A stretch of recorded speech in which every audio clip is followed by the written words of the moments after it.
जितेन्द्रियं बुद्धिमतां वरिष्ठं वातात्मजं वानरयूथमुख्यं श्रीरामदूतं शरणं प्रपद्ये। वंशी विभूषितकरान्नवनीरदाभात् पीताम्बरादरुणबिम्बफलाधरोष्ठात् पूर्णेन्दुसुन्दरमुखादरविन्दनेत्रात् कृष्णात् परं किमपि तत्त्वमहं न जाने। राधा भक्ति हरिर्ज्ञानं ताभ्यां या च समन्विता तां श्रीं भागवतीं गाथां वन्दे युगलरूपिणी।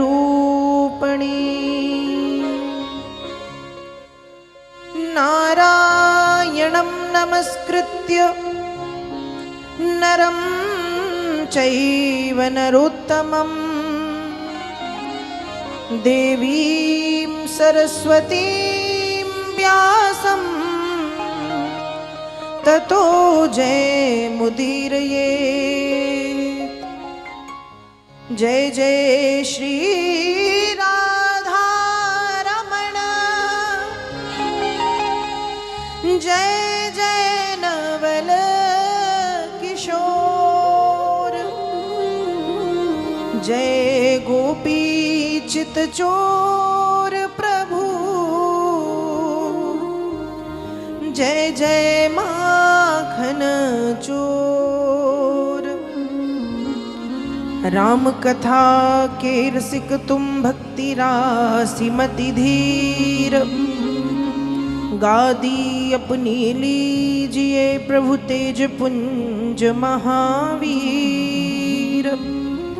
आइए हनुमंत जी विराजिए, बोलिए श्री हनुमान जी महाराज की जय। श्री वृंदावन बिहारी लाल की जय। राधा रानी सरकार की जय। नर्मदा मैया की जय। श्रीमद् भागवत महापुराण की जय। शुकदेव जी महाराज की जय। श्याम सुंदर यमुना महारानी की जय। गिरिराज धरण की जय। सब संतों की जय। भारत भूमि की जय। यहाँ पर उपस्थित समस्त श्रद्धालु भक्तजन, विद्वज्जन, आदर्श चरित्र करुणामयी ममतामयी त्यागमयी माताएं बहनें, छोटे छोटे से बालवृंद, आप सब मेरा प्रणाम स्वीकार करें। आइए कथा श्रवण करने से पूर्व मन एवं वाणी को पवित्र करने के लिए कुछ क्षण भगवान के पावन नाम का संकीर्तन करते हैं। भाव से सभी गाइएगा। वाणी का सहयोग, ताली की सेवा अवश्य प्रदान करते हुए सभी गाएंगे, सभी बोलेंगे। श्री कृष्ण गोविंद हरे मुरारे, हे नाथ नारायण वासुदेवा। श्री कृष्ण गोविंद हरे मुरारे, हे नाथ नारायण वासुदेवा। श्री कृष्ण गोविंद हरे मुरारे, हे नाथ नारायण वासुदेवा। श्री कृष्ण गोविंद हरे मुरारे, हे नाथ नारायण वासुदेवा।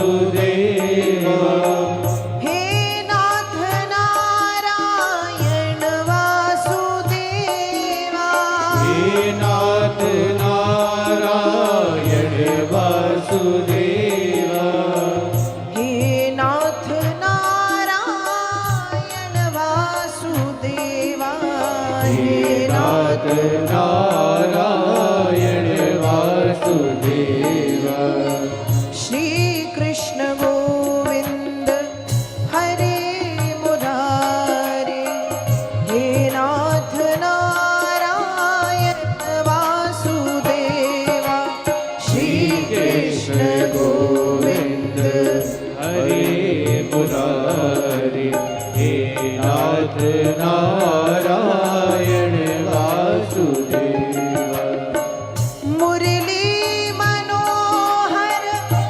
अतीव सुंदर मुरली मनोहर अतीव सुंदर राजीव लोचन गोपाल गिरिधर राजीव लोचन गोपाल गिरधर नमामि कृष्णं नमामि कृष्णं नमामि कृष्णं नमामि कृष्णं श्री कृष्ण गोविंद हरे मुरारे हे नाथ नारायण वासुदेवा श्री कृष्ण गोविंद हरे मुरारे हे नाथ नारायण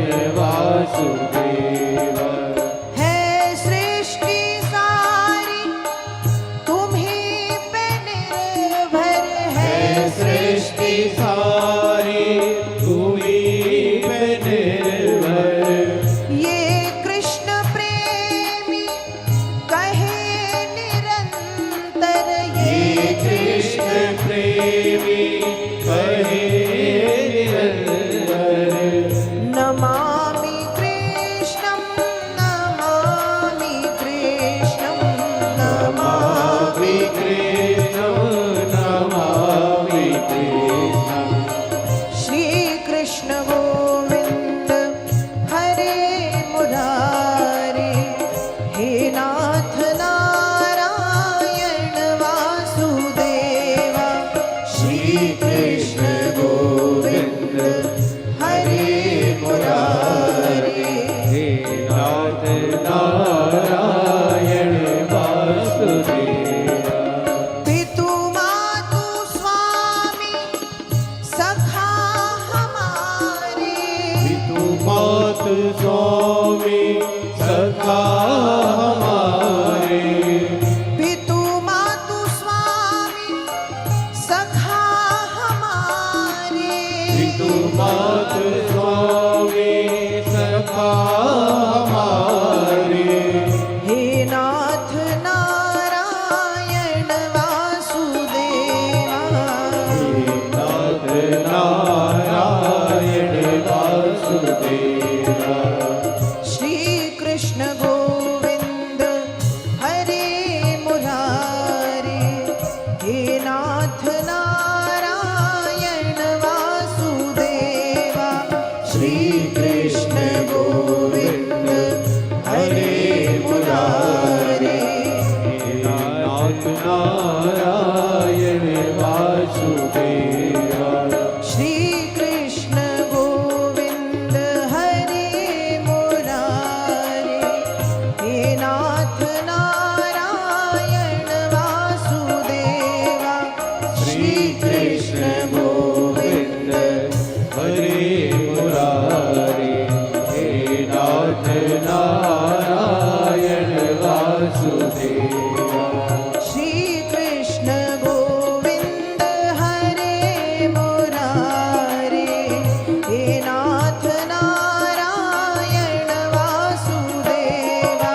नारायण वासुदेवा हे नाथ नारायण वासुदेवा हे नाथ नारायण वासुदेवा हे नाथ नारायण वासुदेवा हे नाथ नारायण वासुदेवा हे नाथ नारायण वासुदेवा हे नाथ नारायण वासुदेवा हे नाथ नारायण वासुदेवा हे नाथ नारायण वासुदेवा।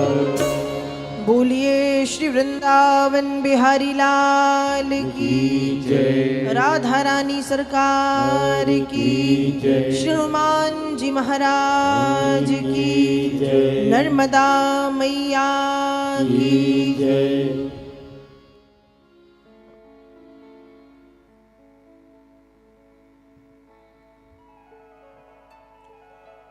बड़े सौभाग्य की बात है, ग्राम मलारी की इस पावन भूमि में श्रीमद् भागवत कथा के द्वितीय दिवस की पावन बेला में हम आप सभी श्रद्धालु भक्तजन शांति आनंद उत्साह के साथ प्रवेश कर चुके हैं।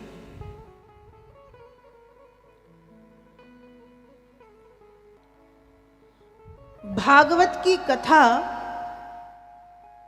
कल्प वृक्ष है। कल्प वृक्ष क्या होता है?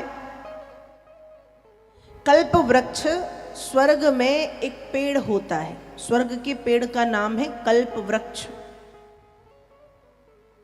और कल्प वृक्ष से जो मांगा जाता है कल्प वृक्ष वो देता है। जैसे आम के पेड़ पर आम होता है, अमरूद के पेड़ पर अमरूद होता है, वैसे ही कल्प वृक्ष जो वृक्ष है उस वृक्ष से जो मांगा जाता है वो मिल जाता है। कल्प वृक्ष के नीचे आप किसी फल की कामना से बैठेंगे तो फल मिल जाएगा, जल की कामना करोगे तो जल मिल जाएगा, धन की कामना करोगे तो धन मिल जाएगा, सोना चांदी पैसों की कामना करेंगे तो वो भी मिल जाएगा। जिस प्रकार से कल्प वृक्ष से जो मांगा जाए कल्प वृक्ष प्रदान करता है, वैसे ही ये जो श्रीमद् भागवत की पावन कथा है, ये भागवत जी की जो दिव्य अलौकिक कथा है, ये कल्प वृक्ष के समान है। इस कल्प वृक्ष की छत्र छाया में जो आकर के बैठता है, जो भी बैठता है, और सिर्फ बैठता नहीं, इस कल्प वृक्ष की छाया में जो बैठता है और जिस मनोकामना जिन मनोभावों के साथ बैठता है उसके वे मनोकामना मनोभाव पूरे हो जाते हैं। ऐसा है ये भागवत रूपी कल्प वृक्ष। वेद व्यास जी लिख रहे हैं महात्म के अंतर्गत, यथा दुग्धे स्थितम सर्पि ना स्वादायोपकल्प्यते पृथक भूतम हि तद्द्रव्यम देवानां रसवर्धनम।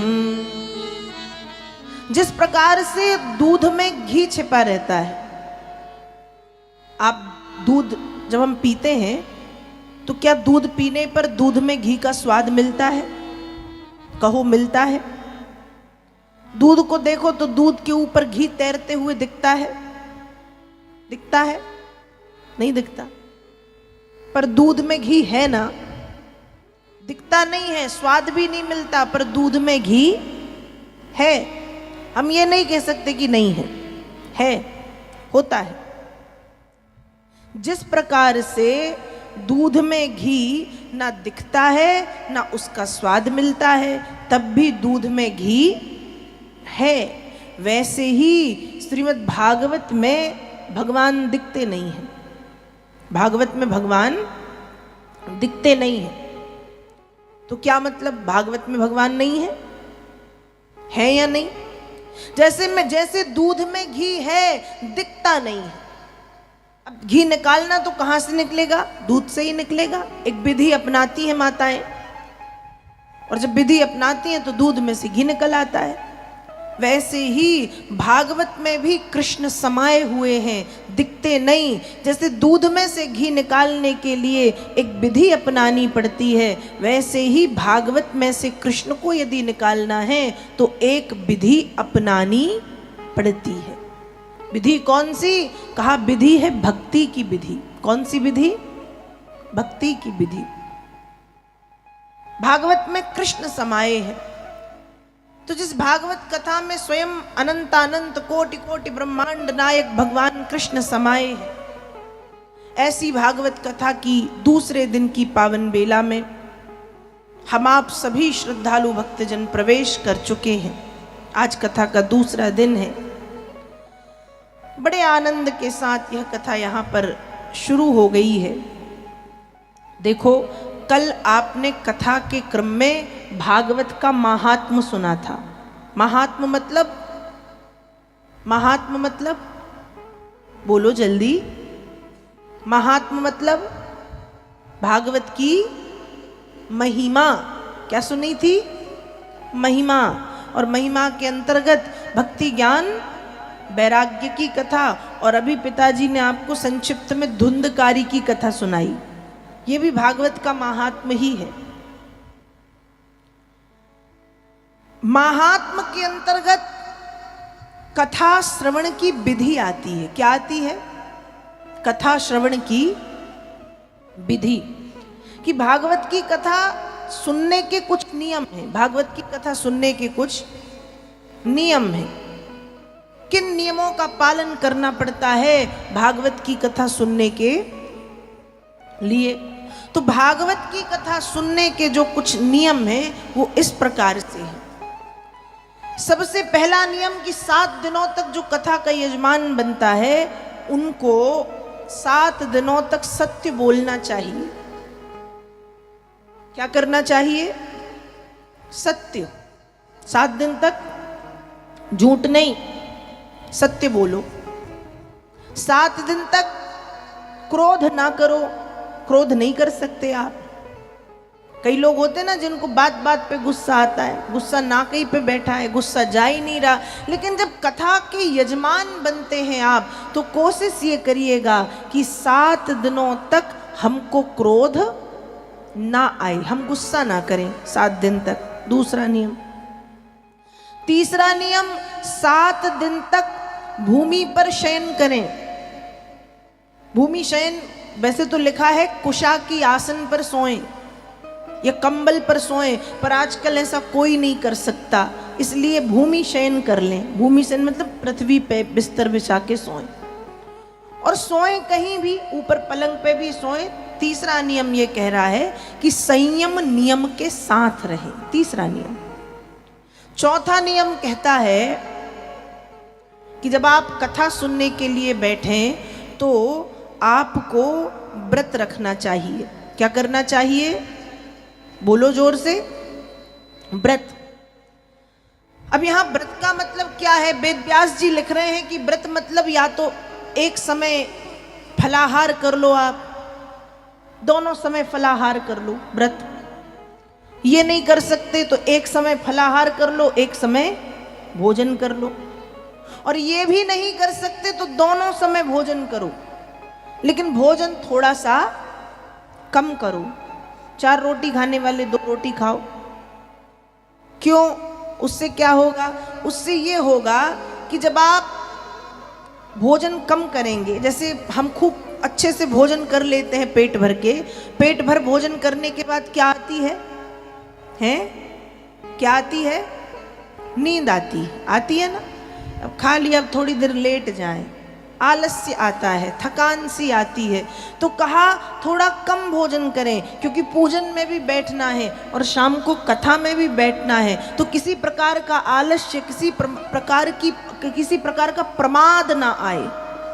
तो भूमि शयन करें, कम भोजन करें, वैसे तो व्रत रखें, व्रत नहीं कर रहे तो एक समय भोजन एक समय फलाहार, दोनों समय भोजन कर रहे हैं तो सात्विकी भोजन करें। सात्विकी मतलब बिना लहसुन प्याज का, भक्ष अभक्ष ना खाएं, उल्टा सीधा ना खाएं, न पिएं, भक्ष अभक्ष का त्याग करके रहिएगा।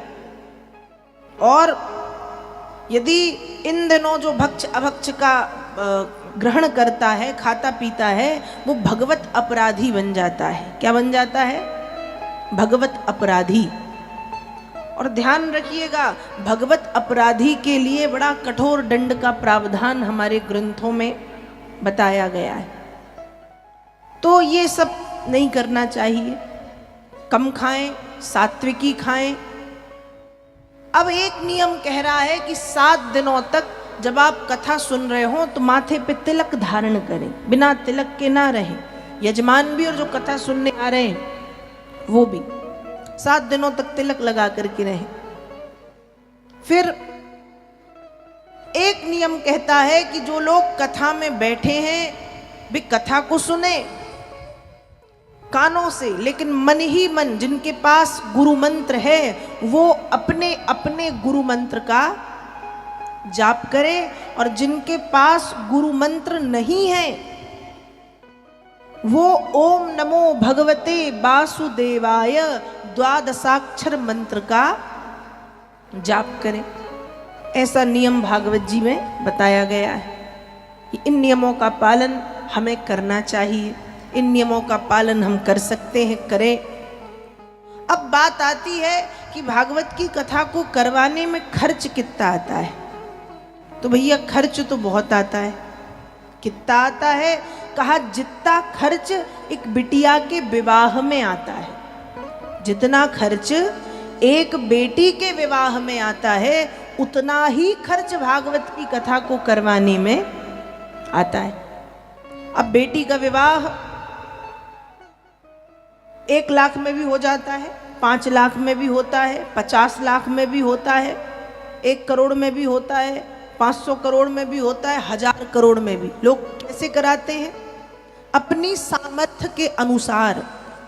तो जैसे जब हम सामर्थ्य के अनुसार अपनी बेटी का विवाह कराते हैं, वैसे ही भागवत की कथा करवाने का नियम यही कह रहा है कि सामर्थ्य अनुसार जो खर्च बेटी के विवाह में आता है, वही खर्च श्रीमद् भागवत की कथा को करवाने में, सुनने में आता है। वही खर्च आता है भागवत की कथा को करने में और सुनने में। तो ये कुछ नियम है।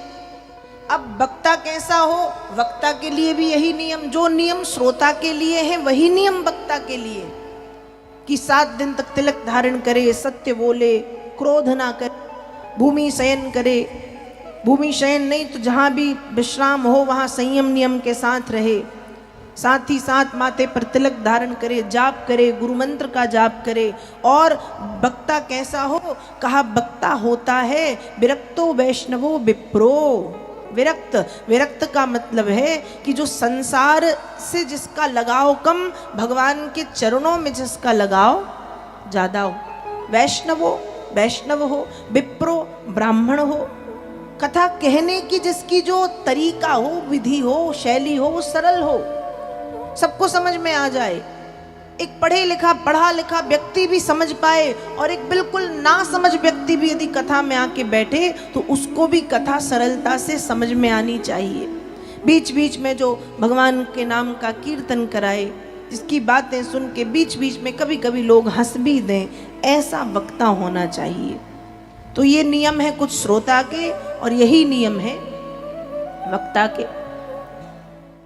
ये भागवत के महात्म्य में बताया गया श्रोता वक्ता के नियम, भागवत कथा की श्रवण विधि और भागवत कथा को सुनने में कितना खर्च आता है।